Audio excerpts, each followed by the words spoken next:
Hoy día vamos a hablar acerca de la álgebra de Boole, expansión de Shannon, representaciones de sistemas combinacionales y otras cosas. Entonces, los sistemas digitales, su primera característica es que funcionan en tiempo discreto. ¿Qué significa que funcionan en tiempo discreto? Que no es continuo, muy bien. Funciona por instantes. Claro. No es continuo, no necesariamente hay un espacio entre dos. Claro, exacto. Entonces, en general, en los sistemas, en los circuitos digitales vamos a asumir que hay un tiempo discreto, lo cual quiere decir que en vez de tener un continuo en el tiempo, tenemos instantes de tiempo, que los podemos ir numerando. En general, vamos a asumir eso. Entonces aquí hay un dibujito muy ilustrativo, donde se ve un sistema digital que es una cajita. ¿Qué hay dentro de la cajita? Por ahora no lo vamos a revelar, va a ser un misterio. En realidad pueden haber muchas cosas distintas, pero lo que sí, adelante, asiento, bienvenido. Ups, me perdí la animación. De nuevo. Hay una entrada digital, un procesamiento acá y una salida digital en el instante cero. Ese cero de ahí, superíndice ahí, significa que este es el instante de tiempo cero.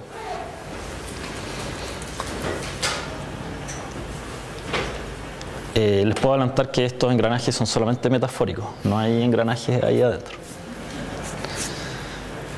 Después, en un instante de tiempo 1, que es el instante de tiempo siguiente, de nuevo hay una entrada, se hace un procesamiento y se arroja una salida.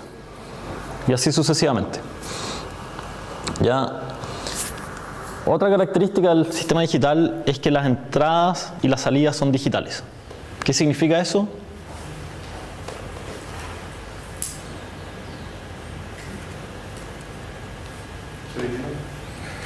Ya, muy bien, exactamente. Significa que cada una de ellas son vectores donde cada elemento es un 0 o un 1. Para cada elemento hay dos posibilidades. ¿Sí? Y pueden tener cada uno dimensiones distintas. En este ejemplo, la entrada tiene una dimensionalidad 6, o también podemos decir que hay 6 entradas. Y la salida tiene una dimensionalidad 3, y por supuesto también podemos decir que hay 3 salidas. ¿Sí? Aquí pusimos K generalizando un poco cuál es el instante de tiempo. Sería el instante de tiempo K. ¿Alguna pregunta hasta ahí? Qué fácil este curso.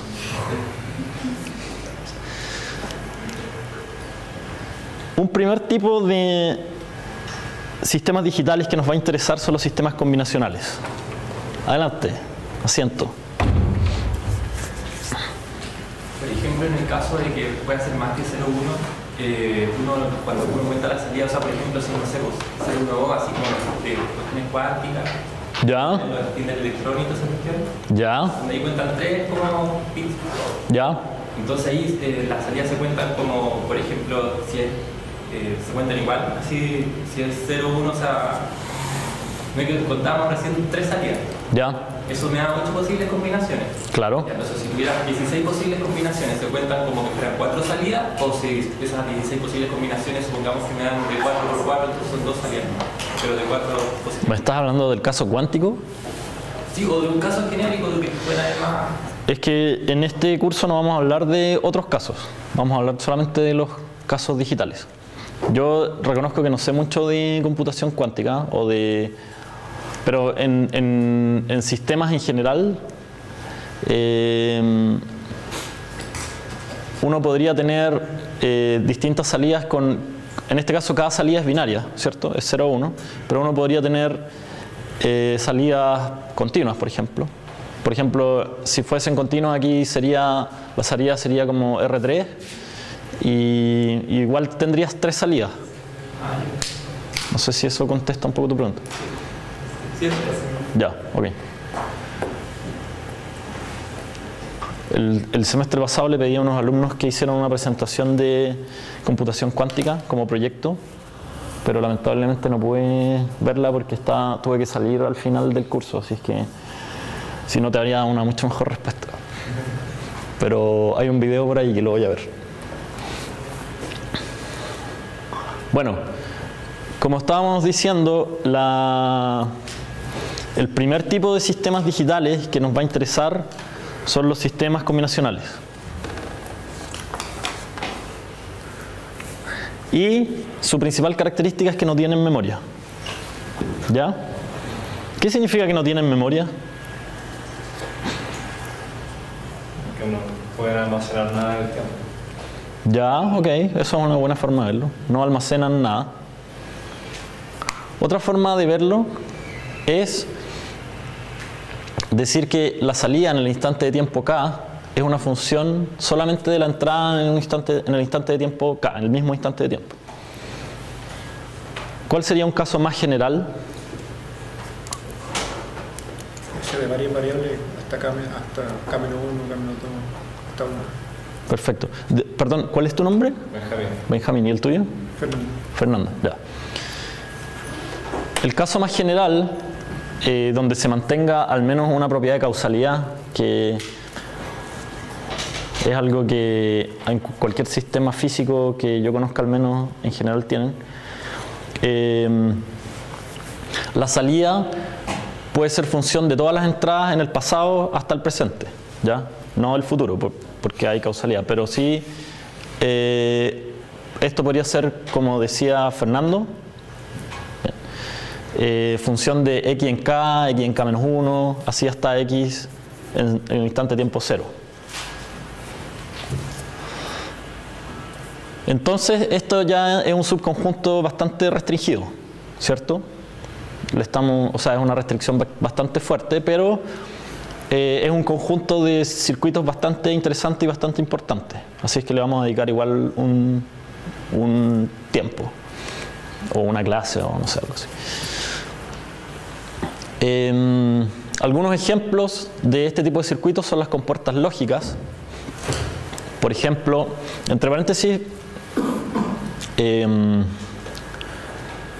yo voy a subir las clases siempre. No sé si se fijaron, pero en el curso subí la presentación y siempre voy a subir las clases. Ahora, no es malo que tomen apuntes porque también les va a servir para los trabajos grupales que vamos a hacer. Hoy día hay 2. Les va a servir para eso, pero tampoco es necesario que anoten todos los detalles porque van a estar las diapositivas disponibles siempre, ¿ya?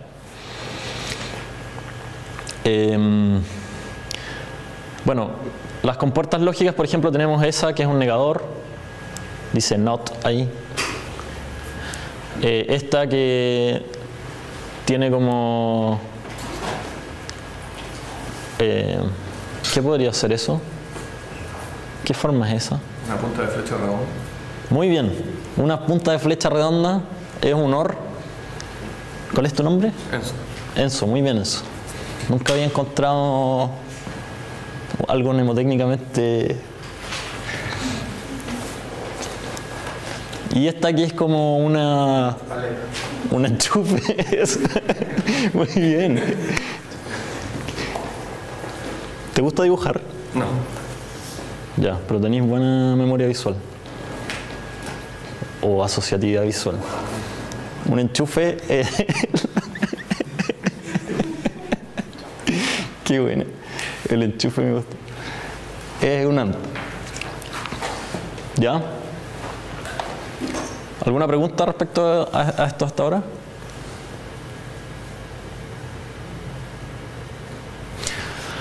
Otros ejemplos son combinaciones de estos circuitos no retroalimentadas.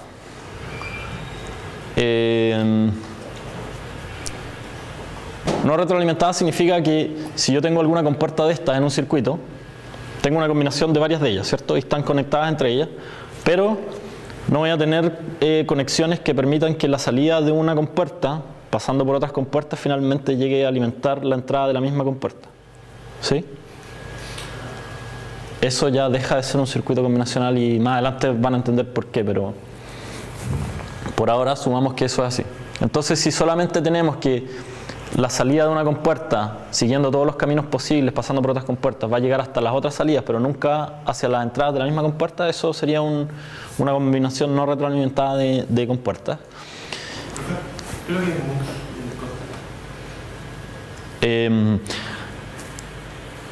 Al tiro voy para allá. ¿Cuál es tu nombre? Paulo. Perdón por preguntarles muchas veces los nombres, pero es que me los quiero aprender rápido y tengo súper mala memoria. Así que si se los pregunto 5 o 10 veces, no quiere decir que yo no los estime especialmente a cada uno de ustedes, ¿ya?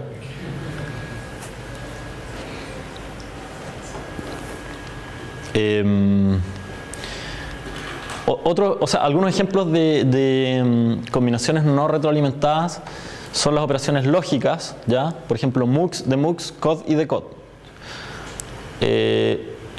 A cada uno de estos elementos les vamos a dar una atención especial en algunas clases más, pero por ahora les adelanto que adelante. El mux es un elemento que permite seleccionar dentro de un conjunto de entradas una y arrojarlo por una salida. El demux es como el inverso de ese, y el codificador y decodificador permiten, si tengo una entrada, tengo múltiples entradas, perdón, al revés. El decodificador, si tengo un número en binario y tengo muchas salidas, solamente este número en binario puede indicar el índice de una de esas salidas y hacer que solamente esa arroje un 1 y todo el resto son ceros. No es necesario que lo entiendan en detalle ahora porque después vamos a verlo específicamente. Y el decodificador hace la labor inversa. Si tengo muchas entradas y solamente una es un 1, me arroja en la salida el índice de cuál entrada fue la que tenía 1. ¿Ya? Y también están las operaciones aritméticas, como por ejemplo un sumador o un multiplicador. Si se fijan, a lo mejor no entendieron exactamente lo que hacían estas de arriba, pero en el caso de estas de abajo, en un sumador yo voy a tener dos entradas que pueden tener varios bits cada una y voy a arrojar varios bits en otra, y por supuesto que en ese caso la salida solamente es una función de las entradas en el mismo instante de tiempo, ¿ya? No tiene memoria, por lo tanto es un buen ejemplo de un sistema combinacional. ¿Alguna pregunta? Ok. Para calcular, por ejemplo, una potencia, ¿eso sería no combinación? O sea, ¿qué sería una combinación? ¿O sería retroalimentada? ¿O sería una mezcla de dos?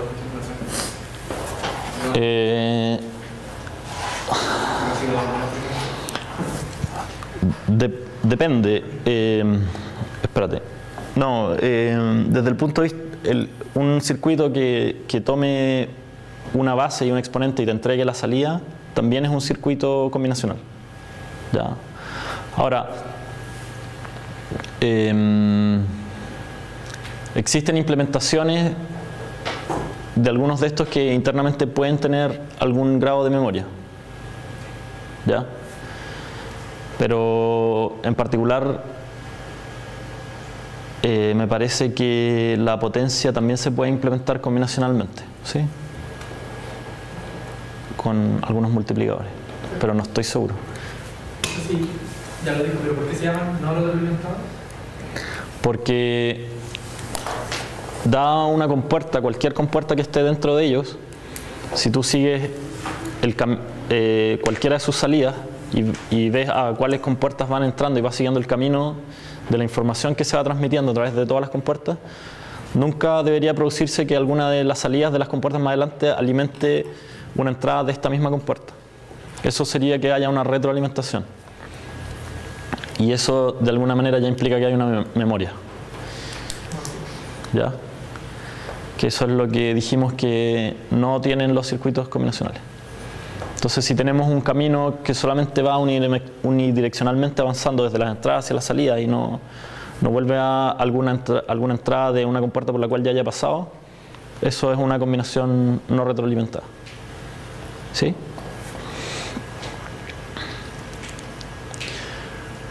Ya, aquí hay un ejemplo exactamente de un circuito combinacional hecho a partir de una combinación de compuertas lógicas que no están retroalimentadas. Entonces, aquí hay dos entradas, X1 y X2, y una salida. esta línea punteada, azul, está delimitando lo que estamos llamando como nuestro circuito. ¿Sí? Desde el punto de vista de alguien, esto podría ser una caja negra, ¿no? ¿Ya? Como la que vimos en la primera diapositiva. ¿Ya? Y lo que está acá adentro es lo que hace funcionar el circuito. Entonces, la entrada X1 entra a este negador, ¿ya? Que tiene ese circulito. Ese circulito siempre significa que se está negando ya sea una entrada o una salida. Después quizás lo vamos a ver más en detalle. Pero en particular este triángulo con un círculo significa que lo que entre por acá va a salir negado. O sea, si era 0 va a salir un 1, si era un 1 va a salir un 0. Aquí hay un enchufe. ¿Enzo es tu nombre? Sí. Genial. Que es el AND. Y como una segunda entrada del AND entra directamente la entrada X2. Entonces aquí estamos haciendo un I lógico entre este valor que hay ahí y la entrada X2. Lo que salga de ahí va a entrar a este OR de acá, la punta de flecha, y lo que salga de ahí va a ser la salida I. Por otro lado, la entrada X2 va a entrar a este negador también, y lo que salga de acá, que es no X2, va a entrar como segunda entrada de ese OR. ¿Se entiende? Muchas veces, o sea, de hecho más adelante nunca van a aparecer estas flechitas, y se entiende que alguien, un experto como ustedes se van a convertir después de un par de clases en esto, va a entender perfectamente que esas son entradas y estas son salidas, ¿sí? Y que todos estos circuitos, todas estas compuertas, la entrada está por este lado, ¿sí? Y la salida está por allá. Entonces, este es un circuito combinacional porque no está retroalimentado, ¿cierto? Por ejemplo, si aquí hubiera un cable que saliera de acá y volviera ahí, dejaría de ser un circuito combinacional. O incluso si saliera hasta acá, ¿ya? Porque después esa entrada, ese valor que viene de la salida de ese AND pasaría por este negador y volvería a entrar al mismo AND. Entonces eso ya sería un circuito retroalimentado.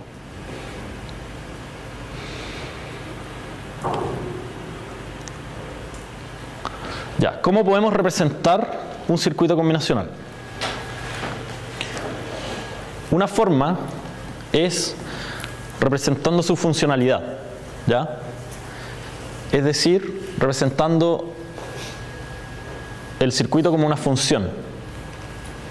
Y la forma más descriptiva de representarlo como una función, o más completa, es representar esta que se conoce como tabla de verdad, ¿ya? Entonces, en una función discreta y además finita, como es esta, ¿ya? Basta con que yo diga para cada entrada, o para cada conjunto de entradas, si la entrada es multidimensional, cuál va a ser la o las salidas asociadas a esa entrada, ¿sí? Es como hacer el gráfico de la función, pero que en este caso solamente tiene algunos puntitos. Entonces, en esta tabla están todas las entradas y todas las salidas. En la primera fila está como el encabezado, ahí pongo todas las entradas, X1, X2, y pongo todas las salidas también. Aquí hay solamente una, que sería Y. Y aquí en estas, en cada fila, lo que voy a tener es una de las posibles combinaciones de las entradas al circuito. Entonces está aquí, por ejemplo, 0, 0, 0, 1, 1, 0, 1, 1. ¿Ya? Que son todas las posibles combinaciones para ese circuito, y para cada una de ellas, ¿cuál es la salida asociada? ¿Se entiende? Simple, ¿no? ¿Alguna pregunta? Otra forma de representar el circuito, que también es una forma funcional, es a través de una fórmula algebraica. Entonces, por ejemplo, acá, esta fórmula, de hecho, si se fijan, está súper relacionada con el circuito mismo. Yo estoy diciendo que I es igual al OR, que es ese OR de ahí, entre no X2, que sería este camino de acá, X2 pasa por ese negador y entra al OR, con no X1, que sería X1 pasando por ese NOT de ahí, y X2. X2 entra también al AND y la salida entra al OR original. ¿Sí? Entonces esa fórmula representa lo mismo que el circuito. Y si nosotros vamos evaluando esta fórmula punto a punto, deberíamos llegar a eso mismo. ¿Hay alguna, cómo decirlo, nomenclatura respecto al orden en el cual se leen los OR y los I? Por ejemplo, que puede tener una ambigüedad en alguna fórmula parecida a esa, por el tema de leer el OR antes del I o algo así, ¿no? Sí, la precedencia es que el OR siempre es análogo a la suma y el AND es análogo a la multiplicación.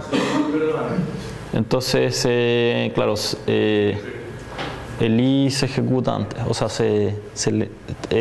está asociado a este primero, este se ejecuta primero. Y ese es el último en realizarse esa operación. ¿Sí? De hecho, a veces a los OR se les dice suma y a los AND se les dice productos lógicos. ¿Sí? Ya, pues, ¿cómo se construye una tabla de verdad? ¿Quién me puede decir? Lo acabamos de decir. Probando puntos. ¿Cómo? Probando puntos. Probando puntos, ya, muy bien. Pero probando cualquier punto. Calma, calma. ¿Quién habló por ahí? ¿Cuál es tu nombre, perdón? Stefan. A la entrada le pongo todas las posibles entradas y a la salida le pongo el resultado de todas las posibles entradas. Muy bien. Acá en estas dos columnas pongo todas las combinaciones de las entradas o todas las posibles entradas y después para cada combinación voy poniendo cuál sería la salida. Entonces ahí están las variables de entrada de nuevo. Aquí está la variable de salida. Y ahí pongo todas las combinaciones posibles que, dicho de otra manera, son los números binarios en forma creciente. ¿Sí? Mejor las ordenamos de esa forma. En verdad, la misma información se podría poner de otra forma, con cualquier orden sería equivalente. Pero así es más simple de leer y de buscar algún valor. ¿Sí? Entonces, vamos a empezar a hacer la clase un poco interactiva por hoy. Fernando, ¿ves la interrogación, el signo de interrogación rojo? Muy bien, partimos bien. ¿Qué debería ir ahí, en esos dos celdas que están ahí? 0, 0. Muy bien. ¿Tu nombre? Ronnie. Robin. Ronnie. Ronnie. Ronnie. ¿Qué debería ir ahí? 0-1. 0-1. Muy bien. 1-0. Enzo. 1-0. Carlos. 1-1.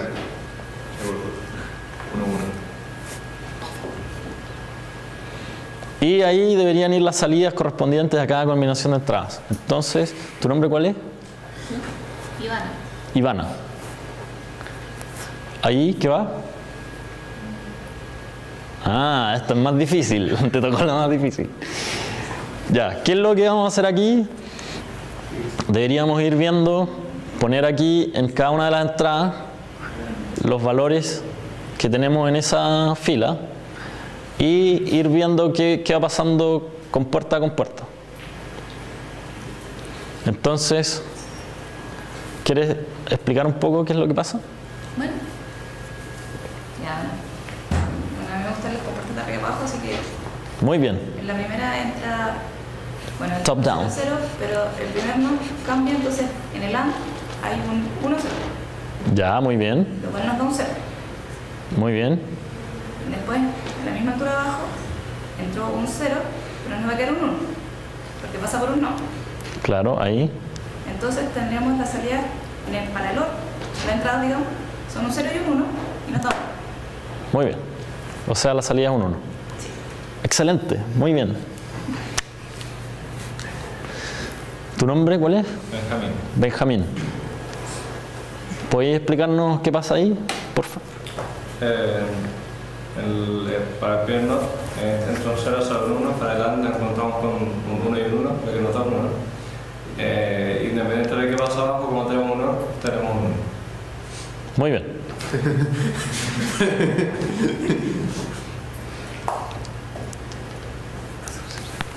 Sí. Una cosa importante que dijo Benjamín es que aquí como entró un 1, porque aquí entró un 0, cambió un 1 y aquí un 1, por lo tanto AND 1, 1, sale un 1. Como hay una entrada que es un 1 en el OR, da lo mismo lo que sea la otra, igual vamos a tener un 1 a la salida. Así que no tenemos para qué evaluar lo que pasa abajo.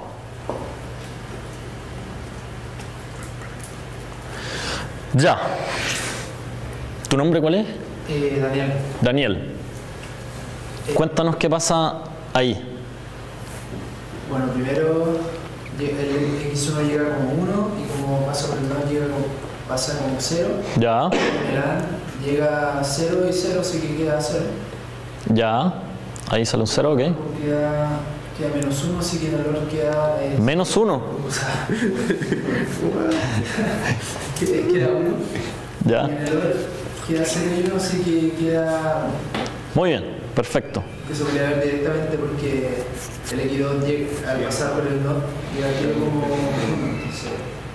Se podría decir directamente que queda al final como 0. Claro. Pero eso era imposible saberlo a priori. O sea, con los datos, con esos datos se puede saber. Ya. Muy bien. Daniel era tu nombre, ¿cierto? Sí. Muy bien, Daniel. ¿Tu nombre? Paulo. Ya, arriba, digamos, el X1 nos da 0, así que 0 anda algo da 0. Entonces el primer input del OR tenemos 0. Y Ya, muy bien. 2 negado también da 0, así que 0 por 0 da 0. 0 o 0. No 0 por 0, porque... Ah, 0 OR. Ah. Ya, ok. ¿Será cierto?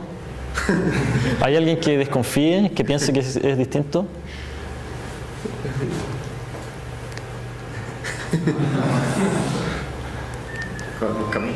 Muy bien.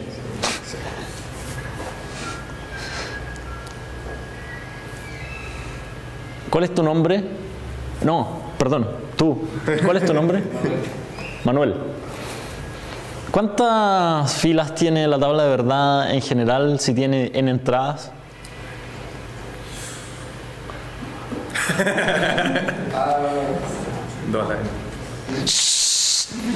Manuel, usted espere su turno, ya le va a tocar. 2 a la n. ¿Y por qué?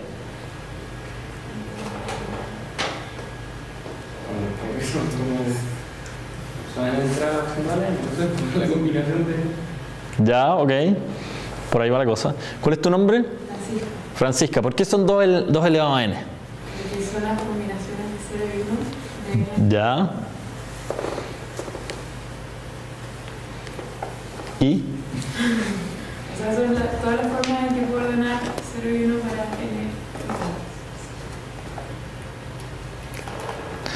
Ya.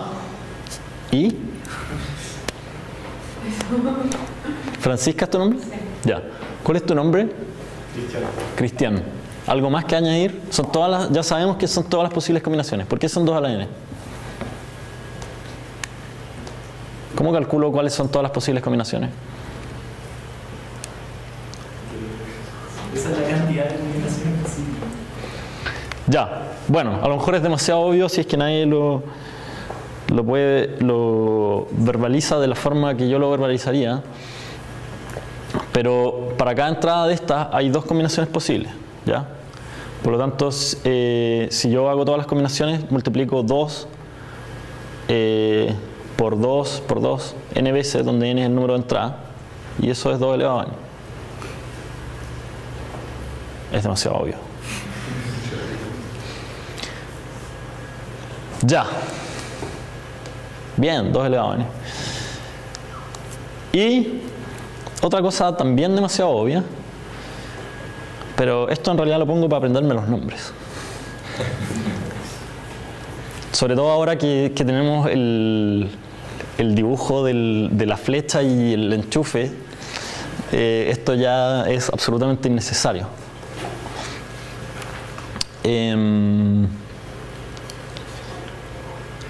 ¿Ven ahora la interrogación roja?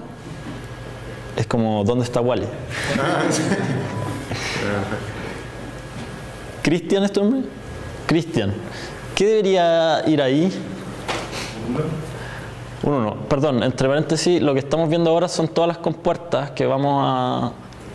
Entonces, en cada fila hay una compuerta. Aquí está el símbolo, las entradas, salidas que tiene, el nombre, en este caso una negación. Aquí está la tabla de verdad, que la vamos a ir descubriendo en conjunto.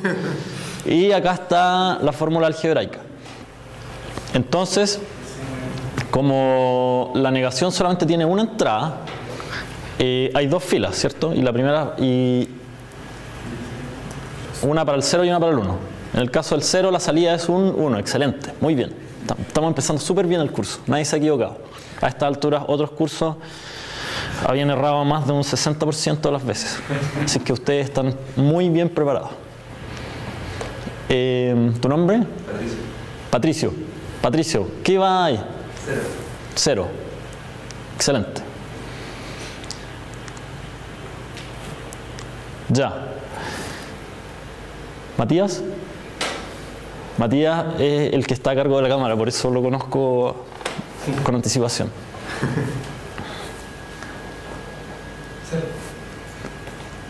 Muy bien. Aquí tenemos un O lógico o un OR.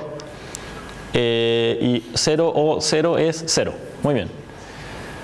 ¿Tu nombre? Patricio. También.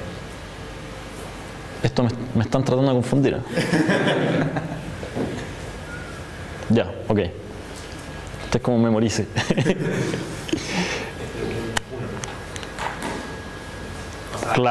Supongo que aparece la... Ah, buen punto, buen punto. Buen punto, me acabas de dar una muy buena idea.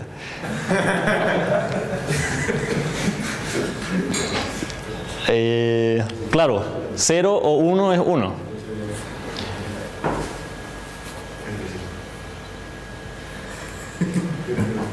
¿Ah?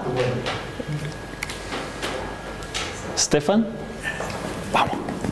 Ya, Stefan. ¿Cuál viene ahí? No sé. Un 1. 1 o 0 es 1. ¿Tu nombre? David. David. ¿Qué va ahí? Un 1, muy bien. ¿Y tu nombre? Matías. Matías. 0. 0. ¿Ustedes creen, entre paréntesis, que el nombre dice algo con respecto a la persona? O sea, si yo les veo la cara, ¿podría tratar de hacer alguna asociación o su comportamiento entre cómo son ustedes y el nombre? ¿Alguien cree que sí? Sí. ¿Sí? ¿Alguien cree que no tiene nada que ver? A lo mejor un poco el idioma original del nombre. Ya. Tú dices que no tiene nada que ver. Es absolutamente aleatorio. O sea, puede haber un Patricio muy distinto a mí. Claro, pero ok, o sea, no es determinístico, pero ¿y si fueran cosas aleatorias? ¿Habría alguna correlación? ¿Habría coincidencia? Como que hay una mayor tendencia de que los patricios sean de cierta forma. No creo. ¿Qué piensas tú? Que no. Ok. Yo digo que el nombre cambia el comportamiento de la persona, pero no se puede leer a partir del nombre el cambio de comportamiento de la persona. ¿El nombre cambia el comportamiento de la persona? No, un nombre cambia, o sea, hace un efecto dentro de la persona que tiene el nombre, pero nadie puede leer a partir del nombre algo sobre esa persona. Pero lo que estáis diciendo es contradictorio, ¿no? No, es lo único que le sale. No, porque lo que está diciendo es que no es determinista cómo el nombre cambia a la persona. Ah, ya. Pero yo podría decir que si afecta un poco, podría ser que con una mayor probabilidad va a ser de una cierta forma. Estaba pensando un poco en las tablas de hash. Ya. Voy y tengo la dirección, o sea, pongo un input, yo tengo una dirección de memoria, pero esto no es nada.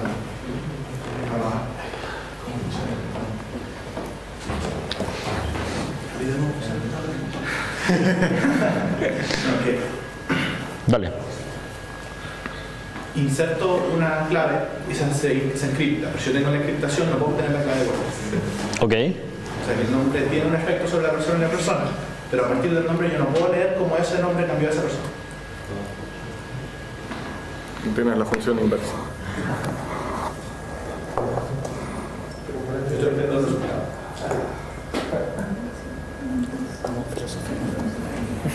Tú dices que si yo conozco a la persona no puedo saber cuál es su nombre. No puedo saber. Porque si me das ese ejemplo, si yo sé el nombre, sí podría saber cómo es la persona, ¿no? Debe funcionar al revés. ¿Cómo es eso, pero al revés? Ya. Hay que pensar un poco más el concepto. Sí, básicamente lo mismo que el efecto del nombre de la persona es distinto para cada persona, pero en cada persona su nombre tiene un efecto medio. Ok, ya. Interesante. Yo creo que puede afectar el nivel de bullying, ¿no? O sea, si una persona se llama Popó o un nombre extranjero como, no sé, Andrea, claro, lo de bullying y la persona puede que sea más introvertida gracias a eso. Ya podríamos decir que los que se llaman Popot tienen una mayor tendencia a ser personas introvertidas y que desconfían un poco de las intenciones de los demás. Buen punto.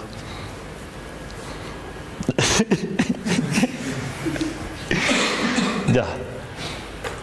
¿Dónde quedamos? La vuelta. Y ya le preguntó a toda la gente de la sala, entonces. Se faltó preguntarle. ¿No vino hoy Popó? Ya, yo lo voy a contestar también. El I lógico 0 y 1 es 0. Ya. Y Enzo. Sí. 0. 0, muy bien. Ronnie. 1. Tu nombre es Ronnie, ¿cierto? Sí. Excelente. Vamos súper bien. Ya. Ahora hay otras compuertas lógicas que son parecidas a las anteriores, pero tienen otros dibujitos, otros significados y otras tablas de verdad. ¿Ya? Aquí vamos a necesitar mucha ayuda de Enzo para poder diferenciarlos de alguna forma. Pero si se fijan, por ejemplo, esta que es un XOR o un O exclusivo, es igual al OR, pero tiene como una doble línea aquí en la entrada. ¿Está roto? Es una corona papal. Ya. ¿Pero es que todas son mal? ¿Pero que se parece más la de abajo? Como un alfil. Sí. No, son dos en un alfil. Sí. Ah, porque tiene la pelotita. Claro. Cuando no tiene la parte de Otra lana con pompón. el tercero un corronía. Ya. El O exclusivo es solamente cierta la salida cuando una de las dos entradas es 1, pero la otra es 0. ¿Ya? Entonces, ¿dónde quedamos esta segunda vuelta? Le preguntamos a Ronnie. Fernando. ¿Qué viene ahí? El 0. 0. Nos estamos demorando más en responder. Benjamín. 1. Muy bien. Ivana. 1. Muy bien. Quedó medio corrido esa interrogación.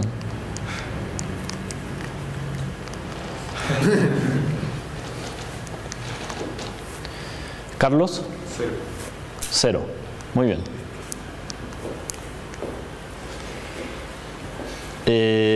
Ya.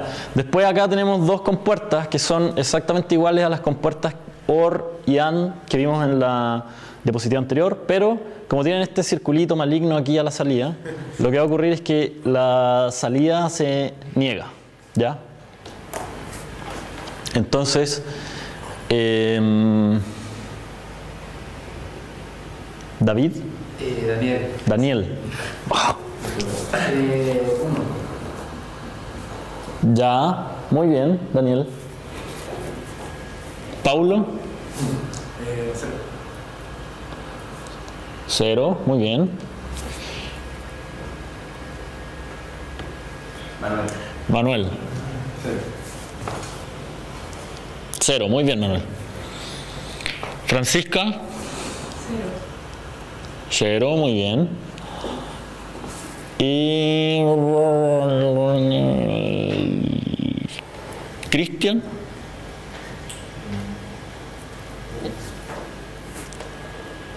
1, muy bien, un y negado. Patricio. 1, muy bien. Matías. 1, muy bien. Patricio, pero no me sople. 0. Es igual que vimos antes. ¿Ah? Es igual que vimos. Con respecto al tablero de verdad que vimos antes. ¿El circuito grande? ¿El circuito grande? El circuito que hizo al principio de la clase. Ya, sí. Ya, perfecto. A ver, no vamos a volver con esto,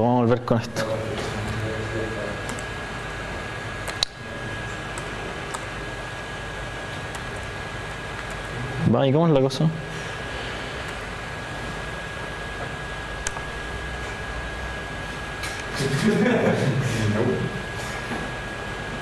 Ustedes no se preocupen.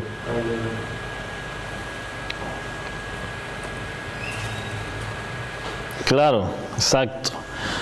Entonces todo este circuito es equivalente a un... Ya, el AND negado se le llama así entre los que hablamos en la jerga de los circuitos combinacionales, se le llama NAND. Y también a los otros se le llama NOR, al OR negado, ¿ya? Así que ustedes, para que no queden out cuando tengan conversaciones de arquitectura y de diseño, pueden usar esas palabras. Y también XOR. Ese es como más... es como más exclusivo. La segunda parte de la clase vamos a ver un poco de álgebra de Boole. Esta definición un poco matemática, en verdad no la vamos a usar demasiado en el curso, pero solamente para tenerlo claro. Una álgebra de Boole es una entidad matemática ya que tiene 3 componentes, A, I y O, y se llama álgebra de Boole sí o solo sí, sí y solo sí. Cumple con las siguientes propiedades. Una es la asociatividad, ¿ya? Donde existe una asociatividad tanto para el O como para el I, ¿ya? Y la asociatividad se entiende en el mismo sentido que ustedes ya la conocen para la suma y la multiplicación en el cuerpo de los reales, ¿ya? Donde puedo asociar los dos últimos, los dos primeros, y es lo mismo que no asociar ninguno en el fondo. También existe la conmutatividad, tanto para el O como para el I, es decir, puedo cambiar el orden y el resultado va a ser el mismo. Existen neutros, tanto para el O como para el I. Existe un 0, le vamos a poner ese nombre, dentro del conjunto A, dado que para cualquier A, si sumo, o sea, si hago un O con ese 0, voy a obtener A. Y lo mismo para el I, con el neutro que voy a llamar 1. Si hago A y 1, voy a obtener A, no importa que sea A.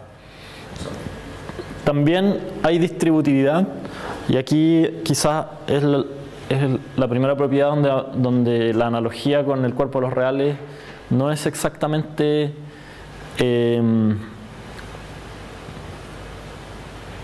exacta,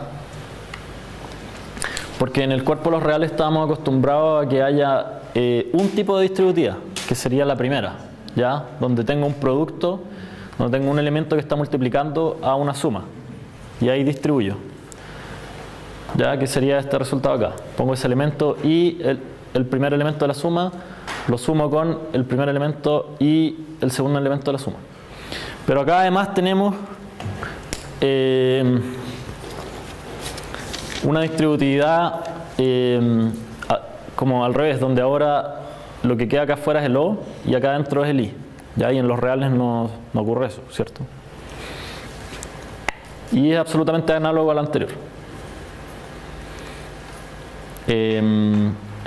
Bueno, está la negación, ¿ya?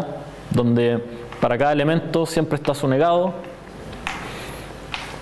Y esos cumplen con la propiedad de que A y su negado es 0, que es el neutro del O, y A o su negado es 1 siempre, independientemente de cuál sea A, donde 1 es el neutro de el I. ¿Alguna duda con respecto a las propiedades? Ya.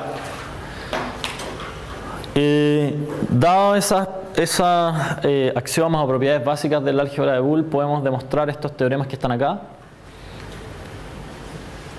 Un álgebra de Boole cumple con la idempotencia, que significa que si yo tomo cualquier elemento y le aplico OR consigo mismo, voy a obtener el mismo elemento. Y también si tomo un elemento y le aplico AND consigo mismo, voy a obtener el mismo elemento. También está la dominación, ¿ya? Donde si ahora tomo cualquier elemento y le hago OR con el neutro del del AND, voy a obtener el mismo neutro del AND, ¿ya? A o 1 es 1, independientemente de lo que sea A, que fue la propiedad que usó Paulo, parece que fue, cuando dijo no, pero O 1 o cualquier cosa es 1. ¿Fuiste tú? Fue Benjamín, ya, ok. Y lo mismo con el AND, pero con el 0. Cualquier cosa, AND 0 es igual a 0. ¿Sí? Finalmente están estos otros teoremas. Un álgebra de Boole cumple con la cancelación. Este es un poquito menos obvio. Si tengo A y le hago OR con A y B, independientemente de cuáles sean A y B, vamos a obtener A. ¿Ya? Y eso es súper fácil de demostrar usando los axiomas. Y quizás más fácil todavía si usamos los teoremas anteriores. Y lo mismo si tenemos A y una suma ahora, A o B, vamos a obtener igual A. ¿Sí? Independientemente de cuáles sean A y B. También están las leyes de Morgan, que tienen que ver con las negaciones de productos o de suma, cómo se pueden extender o desarrollar. Entonces, si tengo la negación de una suma, es lo mismo que el producto de las negaciones, ¿ya? Es decir, no A o B es lo mismo que no A y no B. Y si ahora tengo la negación de un producto, o sea, no A y B, es lo mismo que la suma de las negaciones, o sea, no A o no B. ¿Alguna duda hasta ahora? No. El apellido del gallo es de Morgan. Es la ley de Morgan. Porque a mí me molestaban los propios en álgebra. Yo ese entonces. ¿Ah, sí? Sí. Algo así. Chao. Muy bien. Vamos a averiguar si es cierto esa acotación histórica, porque podría cambiar radicalmente el destino de este curso. Pero más allá de que puede ser cierto, en el común, para el común de la gente siempre suenan las leyes de Morgan, porque leyes de Morgan es como raro, es como, no sé, a mí no me gusta. ¿Ah? ¿Es verdad? Sí. ¿Y quién lo editó? ¿No lo editó Patricio hace un minuto?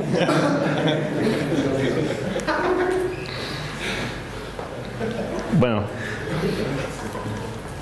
para que ustedes no se confundan, no les pasen gato por liebre con una fórmula algebraica, es importante que sepan que hay distintas formas de anotar los operadores, en este caso los operadores. Aquí cada fila es uno de los operadores, de las operaciones lógicas que hemos visto, AND, OR y NOT. Ya, y hay distintas formas de anotarla. Una es esta forma que es más parecida como a las notaciones del cuerpo de los reales, ya donde tenemos más para el OR, un punto, o a veces ni siquiera se pone el punto, sino que se pone, por ejemplo, si quiero poner A y B, pongo AB nomás. Y una rayita arriba para negar, ¿ya?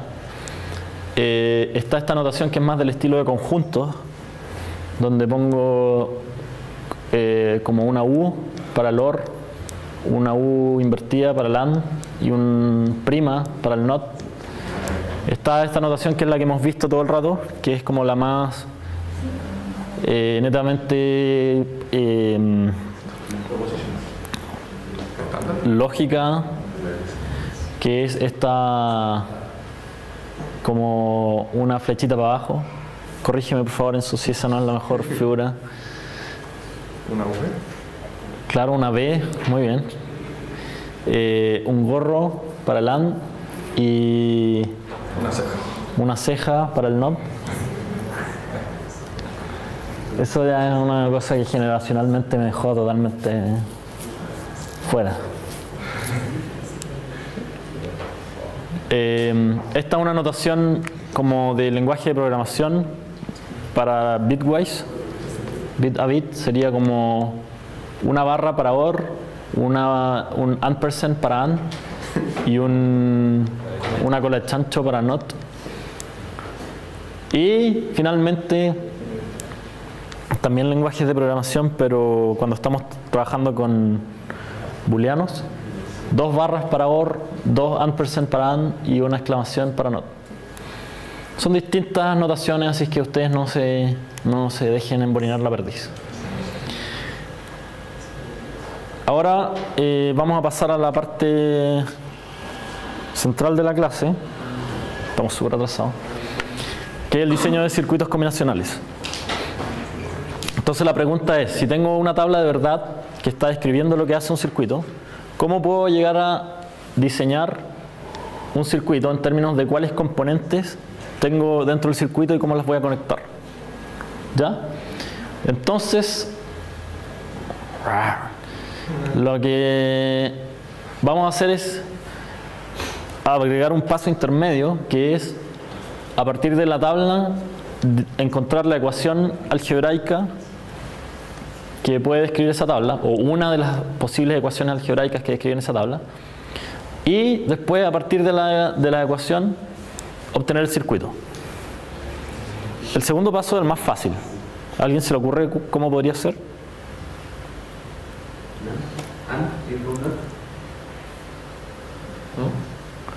En general, ¿cómo podría ser? Si tengo una ecuación, ¿cómo podría construir un circuito a partir de la ecuación? Por cada operación me daría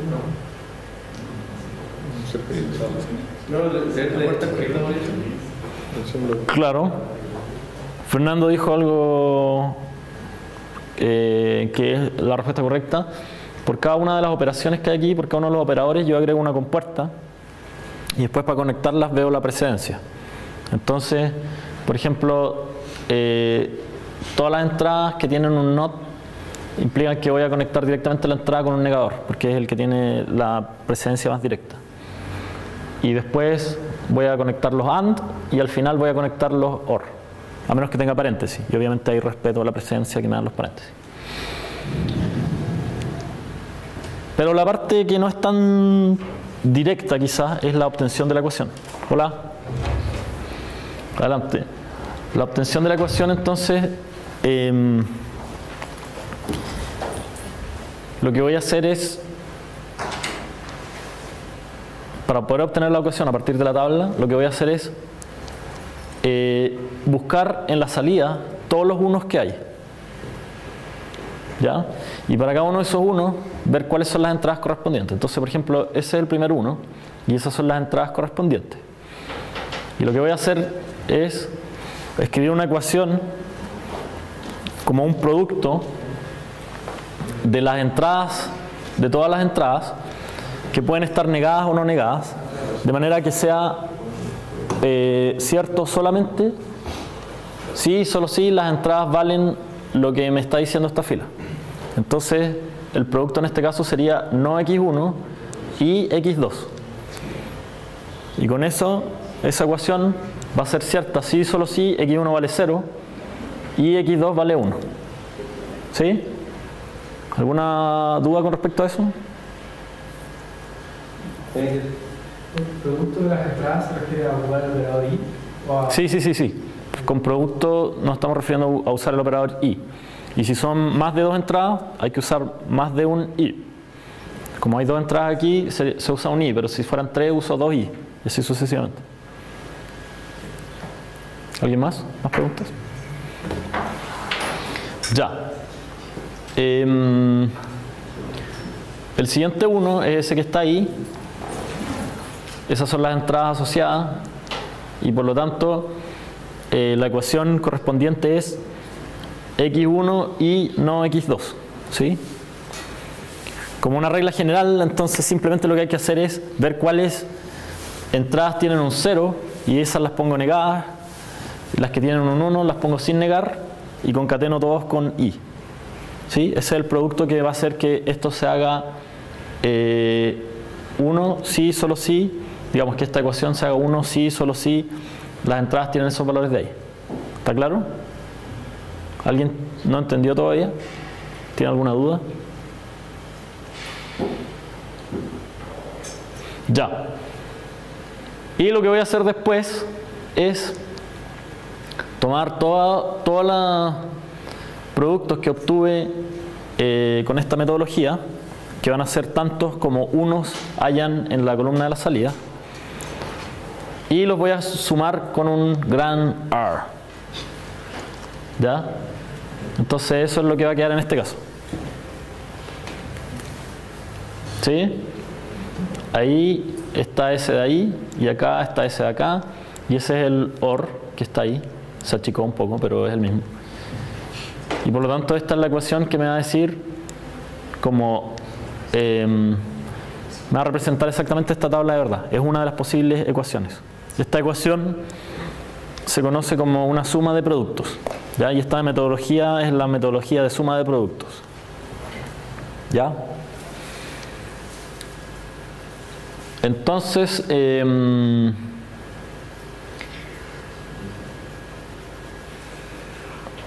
para el segundo paso, vamos a hacer exactamente lo que dijo Fernando. Vamos a hacer un árbol donde van a estar todos los operadores. Bueno, Fernando no habló del árbol, pero vamos a poner todos los operadores que están ahí. Vamos a hacer un árbol de acuerdo con la precedencia, ¿ya?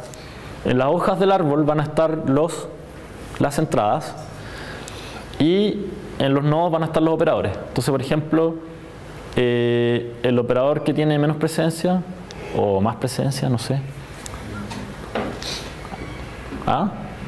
Menos precedencia, entonces se queda en la raíz o en el tronco del árbol y de ahí empiezan a salir los otros operadores. Cuando estás haciendo la ecuación con los productos de las entradas, ¿fuera de paréntesis también? ¿Relación de paréntesis y cosas así? ¿O solo y es? ¿Ahí? Sí. O sea, por construcción siempre van a quedar cosas de este estilo. No, pero el paso anterior.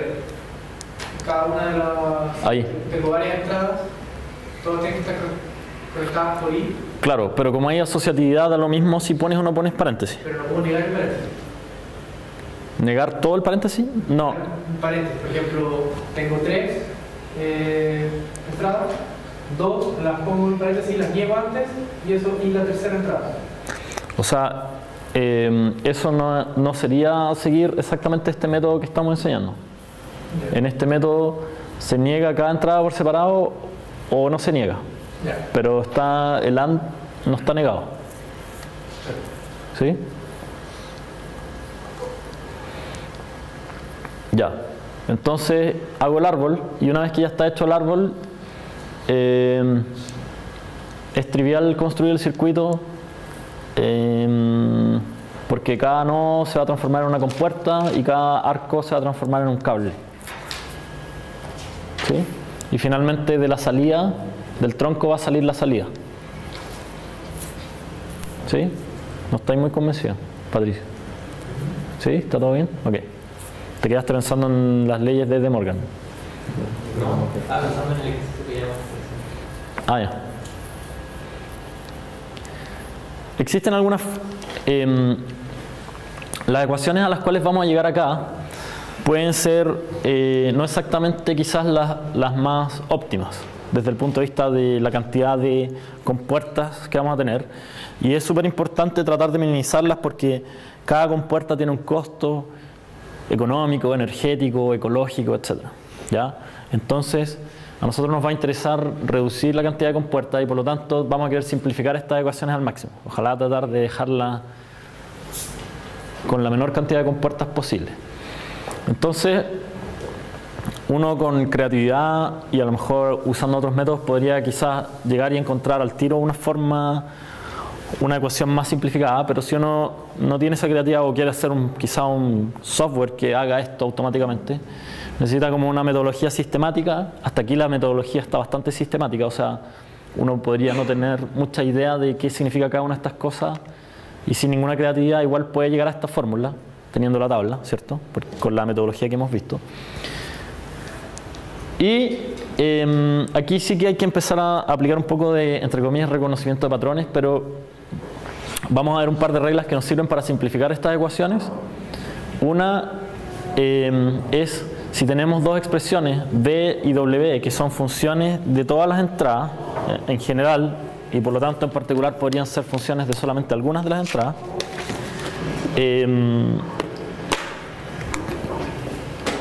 se va a cumplir esta propiedad. BW, que significa B y W, de acuerdo con lo que dijimos hace un ratito, o no BW, que por supuesto significa no B y W, es igual a W, ¿sí? Entonces, ¿qué es lo que tenemos aquí? Tenemos un OR, tenemos que en cada uno de los elementos del OR está B y no B, y tenemos que además está W en ambos lados, ¿sí? Entonces cuando se produce este patrón, sea lo que sea B y W, como dijimos, B puede ser cualquier función de X, de todo lo X, o sea, por ejemplo, B puede ser X0, Y no X1, y bla, bla, bla. Entonces lo que va a ocurrir en este caso es que como que se cancelan los B y nos queda solamente W. Obviamente esa expresión es mucho más simple que todo esto de acá, ¿sí? Por ejemplo, ¿cuál es usando esa regla de arriba, ¿a qué expresión podríamos llegar con esta ecuación de acá? ¿Ah?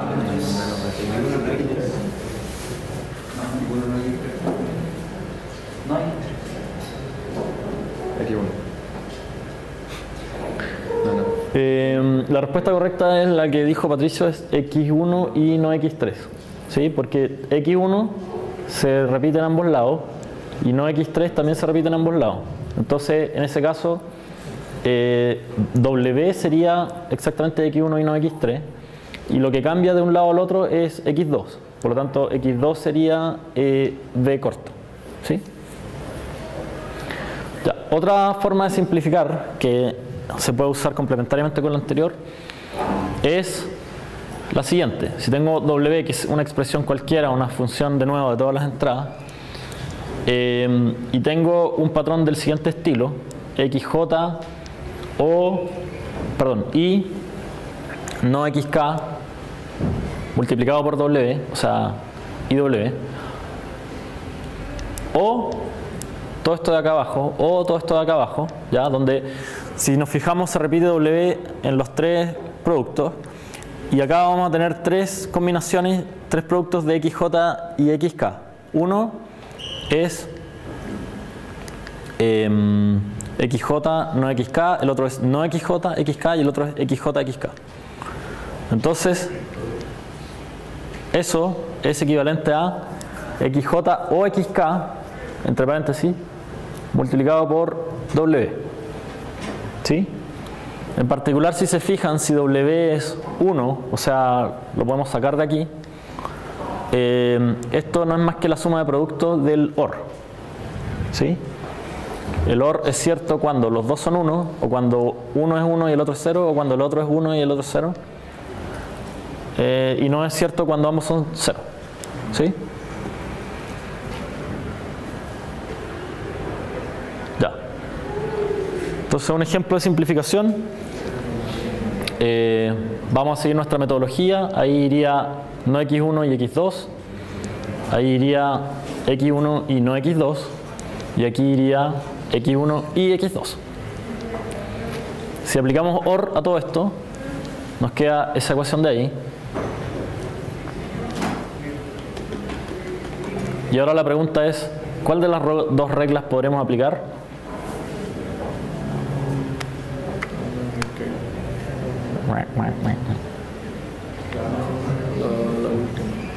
La última ya, igual sería B, igual sería W, 1. Ya, ok, entonces esto debería ser igual a x1 o x2. Muy bien. ¿Sí? ¿Alguna duda? ¿Quién no cachó? Ya. ¿Hasta dónde cachaste? ¿Eso lo cachaste? Ahí subió nomás. ¿Cachaste que, a ver, esta regla por qué se aplica? Porque aquí tenemos un OR que está haciendo OR a 3 elementos, igual que acá, ¿cierto? El W, que puede ser cualquier función, en particular puede ser 1 también, y en ese caso no está nomás, ¿sí? Porque 1 multiplicado por cualquier cosa o AND cualquier cosa es cualquier cosa, ¿sí? Y XJ y XK están exactamente representados aquí por X1 y X2, ¿sí? Que están con un AND y que aquí también están con un AND, solo que no se ve. Entonces está XJ y no XK, sería este caso acá, si J es 1 y K es 2. No XJ y XK, que sería este caso acá, y XJ, XK, que es este de acá, ¿sí? Entonces ahí puedo llegar y aplicar esa regla, y lo que sale ahí es esto. XJ o XK, o sea, X1, X2 o X2. ¿Se entiende? ¿Alguien más? ¿No entendió? Ya. Perdón, ¿cuál es tu nombre? Matías. Matías. Ya, finalmente lo último que vamos a ver hoy. ¿Qué hora es? Estamos en la hora. Les pido que me regalen estos 5 minutos porque hoy día llegué un poquito más tarde y les pido disculpas. La expansión de Shannon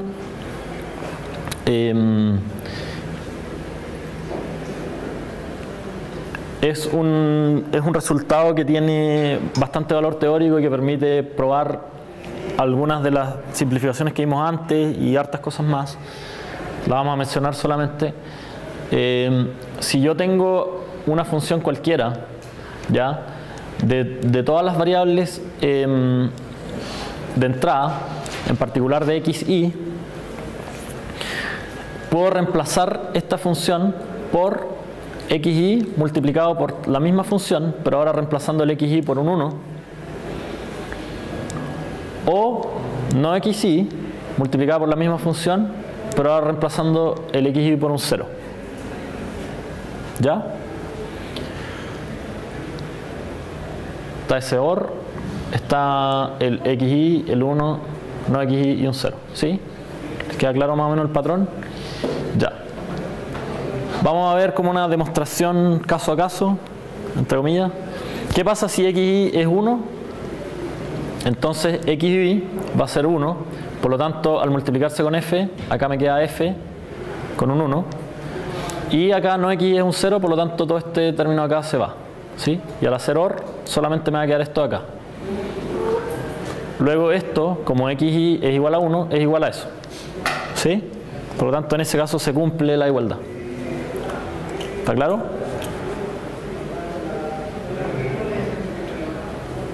Ya. ¿Qué pasa si x es 0 ahora?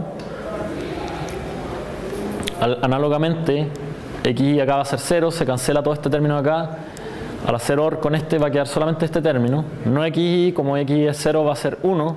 Al multiplicarse con todo esto de acá va a quedar exactamente eso de ahí. Y esto de acá obviamente es igual a eso de ahí porque ahora xy vale 0.